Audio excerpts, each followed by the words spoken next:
Is Tales from the Crypt Season 2 the best season in the series? I don't know, because I've never seen season 2.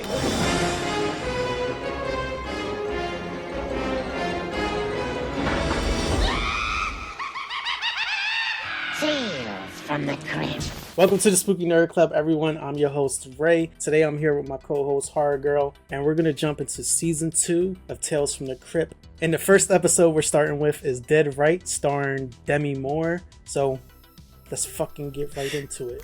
I look into the future, my darlings, and for you I see something grotesque. It will sicken and disgust you. It's me! I know this was your first time watching it. What did you think? Okay, my first impressions, you're gonna be mad at me because you think this is the best season, but I'm not a fan so far. Compared to what we ended on last time and then going to this, I'm like, it's just okay. Oh, it's such an iconic episode. It's just okay. Is it iconic because it's Demi Moore? Or... Yes. Yeah. I bought this season back in 2005 when it first came out, and I've had it ever since. So that was literally the first episode I saw probably since I was a kid. I don't know. That one just always stuck with me. And then it was Demi Moore at the time. Demi Moore has just always been hot forever. Yeah. So, you know, to the dudes, we were all about it. So let's not say too much about it and just fucking dive right into this episode. Okay. Tonight's tale is a sickening stab at suspense about a gold digger who wanted big bucks to buy baubles and bangles.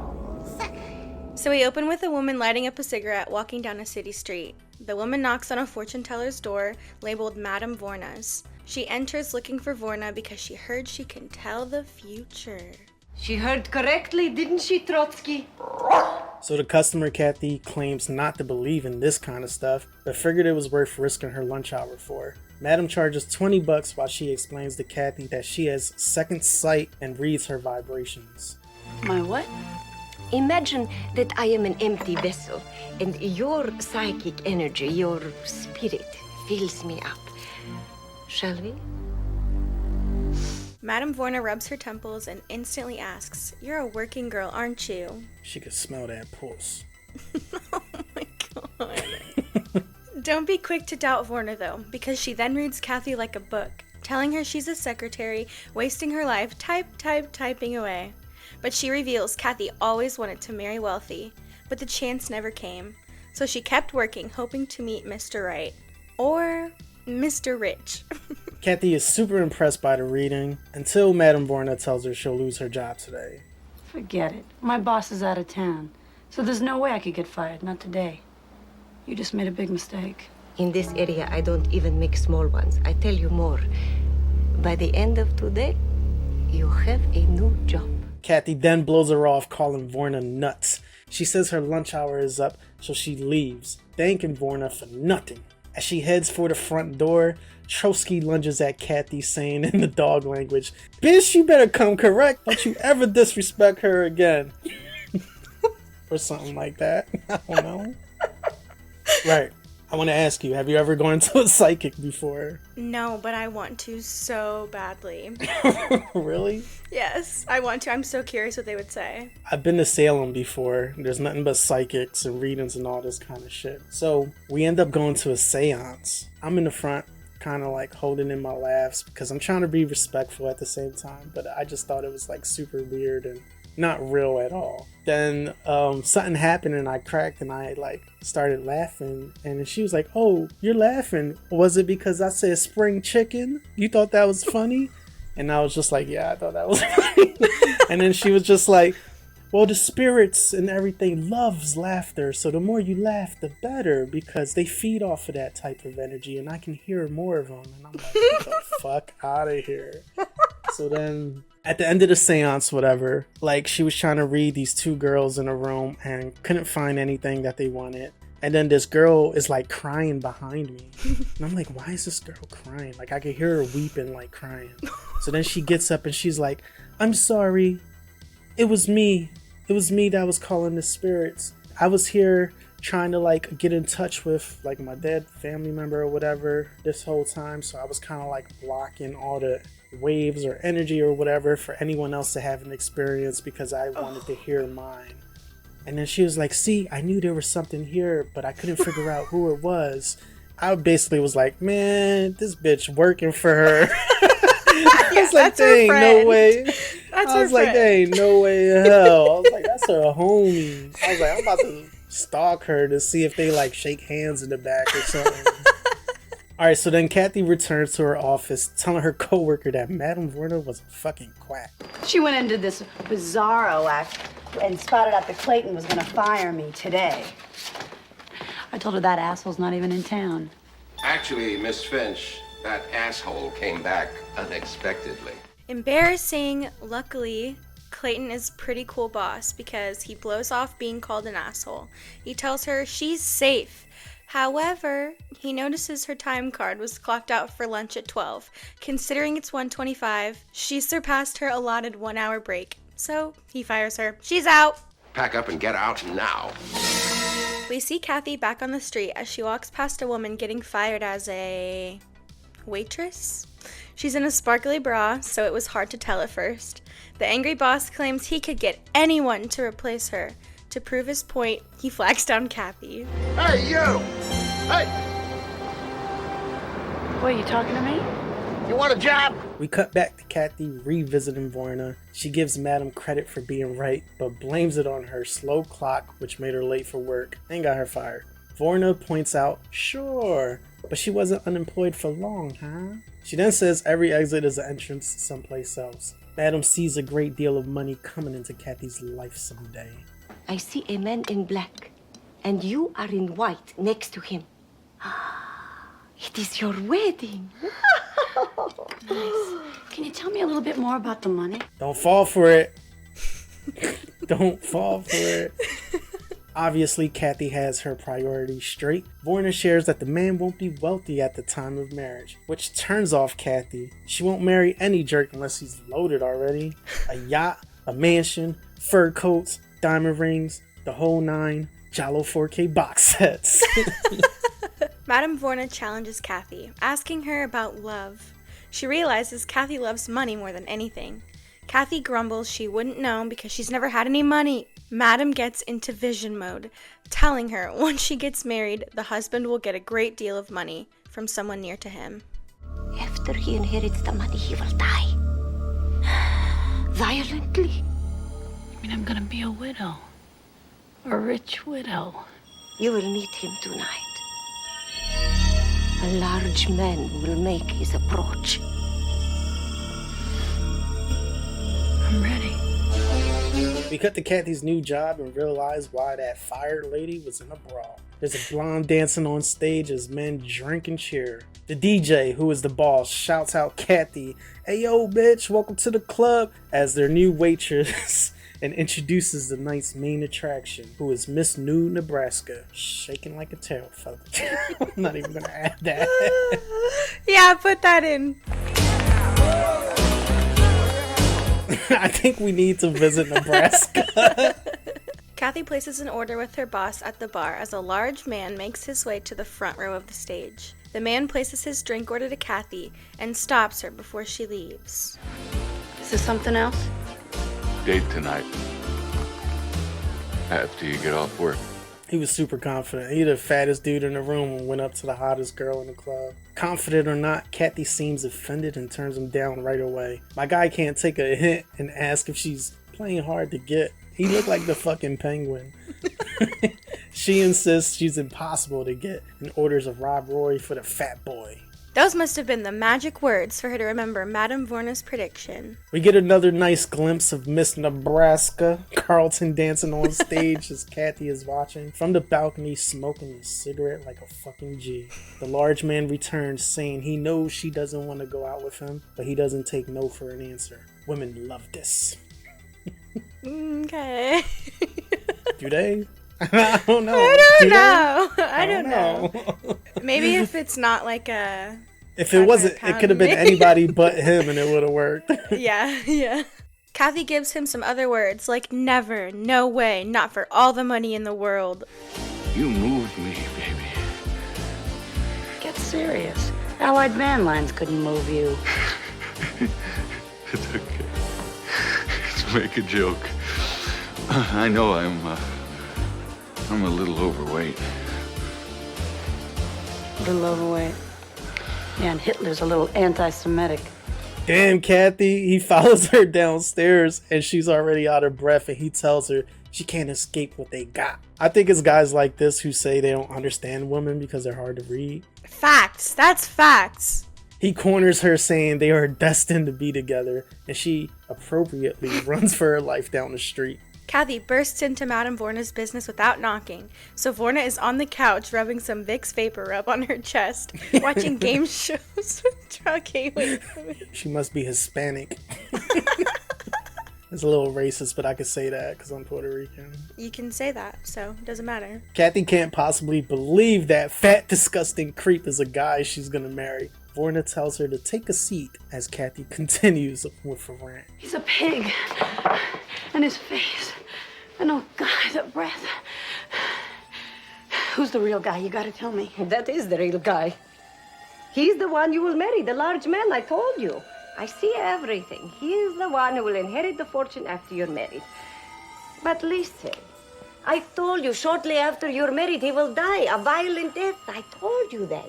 Vorna offers Kathy a comforting dog treat, and then we cut to Kathy at a diner complaining about her future husband to her former coworker. Her friend is all about it and insists she marry the guy. She has full faith he'll die shortly after, just like Vorna said. So the girls start fantasizing about ways he could die, including getting hit by a car and then a truck, since he's so large. It's kind of messed up. Oh my god. The stunt dummy is hilarious, by the way. During these shots, he does a full fucking cartwheel when he gets hit. I got better. I could see him sitting at a big old table full of food, just stuffing his big old fat face. And then he starts to choke on a big old piece of meat. And he starts gagging and spewing food. And his eyes start to bulge out, and they're watering, and his veins are popping out.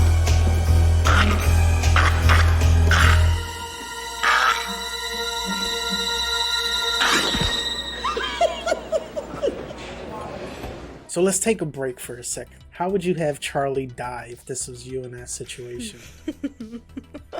Be honest. What's a good death for him? If it was for Tales from the Crypt. She was really detailed because she was like, maybe he can be like sitting at a dinner table with a bunch of food. Eating a sandwich and his eyes come out of his head. And yeah. She got into it. She was all in. I would say I vote that we cook him a bunch of food and he eats it and eats it and eats it and eats it and then he explodes all over the walls. That's He just my way. overeats to death. Yeah. Alright, so we're back at the titty club where we see some much needed titty tassel work. Homie enters and forgets all the rejection he faced the night before because he immediately asks Kathy if she's busy tonight. She turns him down, saying she's busy every night. He ultimately convinces her by asking if she feels the connection between them. Kathy reluctantly accepts, likely with that shmoney on the brain. I don't even know your name. Your date, Mr. Charlie Marno. The nights are long in this city because after her work shift, these two go out to the theater to watch a horror movie with 2 popcorn buckets on his lap. They eat at an Asian restaurant and then dance at the club. Who are you right now? What the fuck is happening? Alright. Leave that in. I love Chinese food. Except for one thing. You feel like eating again 20 minutes later?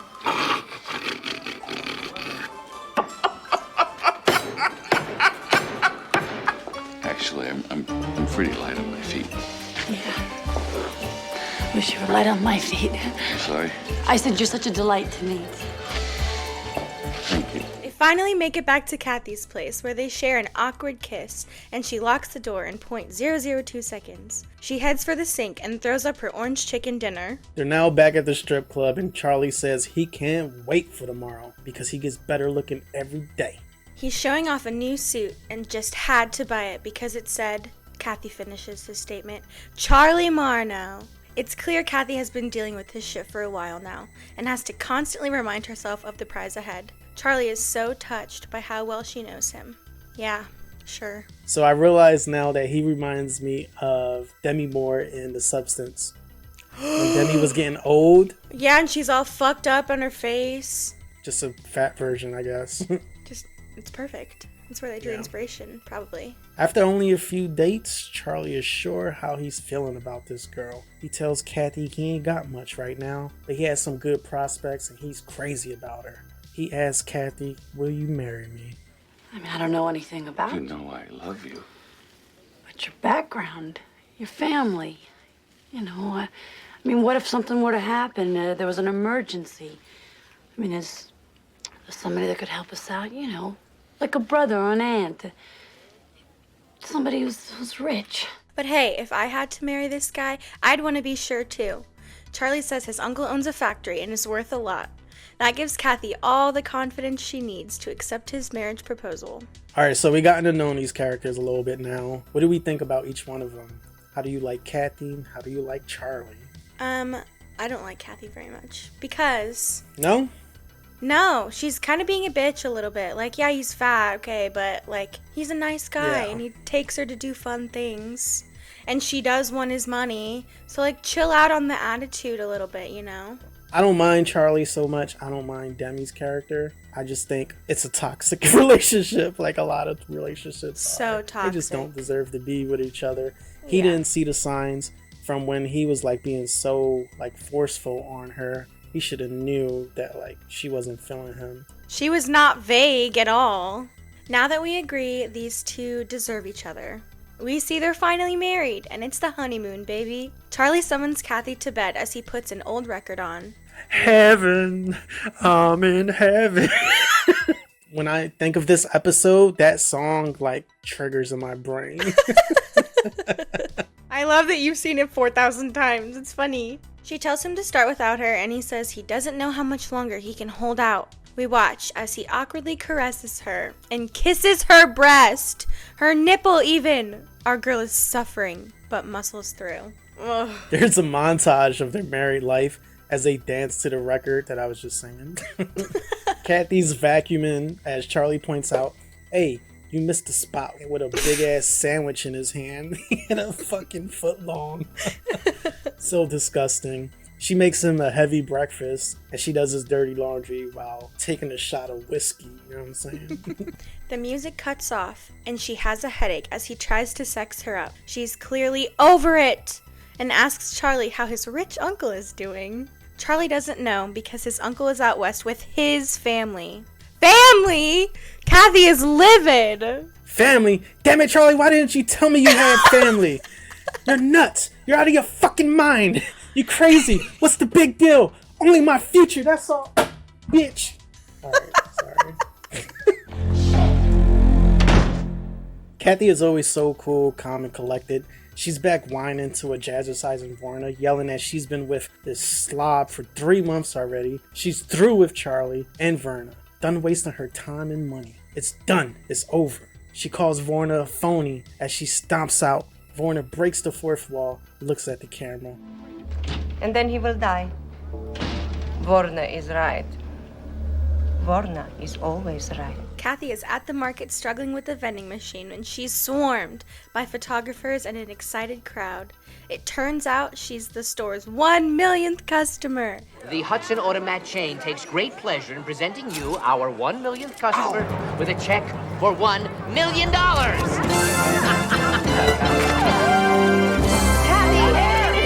You hit it big?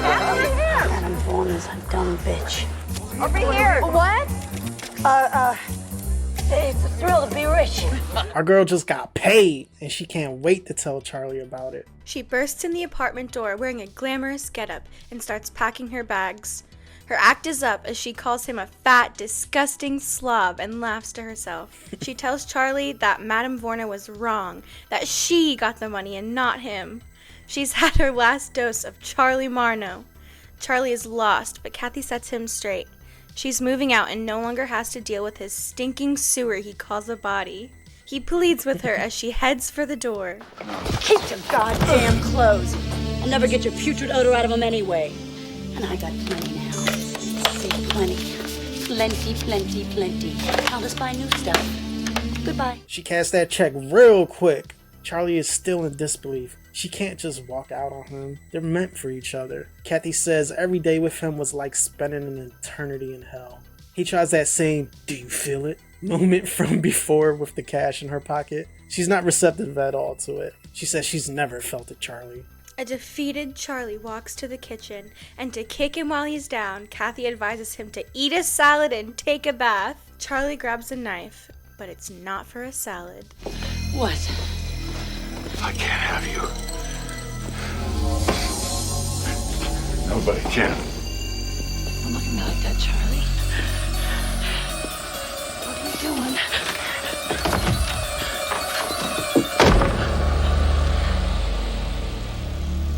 Just take it easy. A scared Kathy begs Charlie to put the knife down, and he agrees. In her body, he stabs her while repeatedly screaming that if he can't have her, nobody can.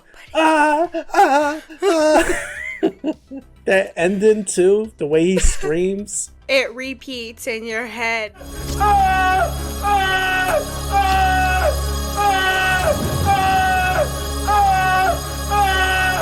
Cemetery. That's where Kathy is now. We hear a news report detailing she's only married him because she's heard he'd inherit a fortune and then die. It's true, because he inherited her fortune and is about to die by electric chair. By the way, the tombstone says that she died in 1950. I just realized this whole episode was set in the 1950s. The clues were there, but honestly, I didn't even catch on to it because Demi Moore to me just looks so modern, especially with her hairstyle. I didn't realize it, did you? No, I didn't even see that on the tombstone either. Right? Good Lord. Yeah. Anyway, Charlie is about to get the violent death Madame Vorna predicted. They set him up in a chair, but not before the reporter can diss him one last time. And Charlie has eaten his last meal, which we understand is the largest any death row prisoner has ever had. Well, the switch is set off by an executioner who is not fucking Niles, which would have been a great crossover again. Anytime executioners are involved with any of these episodes, Niles needs to be there. Charlie is dead and Madame Vorna is watching it through her television screen. A new customer enters saying she heard she can tell the future. Vorna says she heard correctly and the fee is $20. Pay in advance. She did buy the big one. And that Charlie, what a cut-up. Still, he wasn't sad in the end. You see, when Charlie got his just desserts, he requested seconds. $20 for this reading in the 50s is crazy. I just realized that. Holy shit. So $20 in the 50s was worth about $265. The fuck? Yeah. Oh my god. So she was a little pricey. What are your thoughts on the episode? I liked it. I didn't love it. Only because we're coming off of season 1. And I liked a lot of the episodes in season 1. But there's like a gold digger, or there might be more than one gold digger type episodes in season 1. I get that. I understand. For me, this is an episode I consider a classic, of course, because Demi Moore is in it. And it's just one that like I remember the most from the whole series. So for me, I would say maybe out of 5, I probably would give this a 4. Maybe a 3.5, the least. But that's me personally. I enjoyed the episode. I thought it was funny, and every time I see it, I just get disgusted by seeing Charlie. He's gross. And he's so gross. I get the trauma that Demi's going through because just dealing with all of that will probably make me go crazy too. So out of 5 stars, what do you give this episode? I would say a 3.5 out of 5, like you said. Like, I didn't hate it. It's just I'm ready. Something for we saw new. before. Yeah. Does it get you excited for the rest of the season? Yes, it does. I'm very excited, actually. Cool. I know! Like, what was that? No. Okay. And now, I predict the future. Next week, you'll be in the same time, same place, same station. for another hideous, fateful haul of horror. Thank you all for tuning in and joining us for season 2 of Tales from the Crypt. We really appreciate the support. If y'all can please like, comment, and subscribe. Let us know if you've seen this episode. And again, like always, take us out, horror girl. Thanks for watching. See you next time.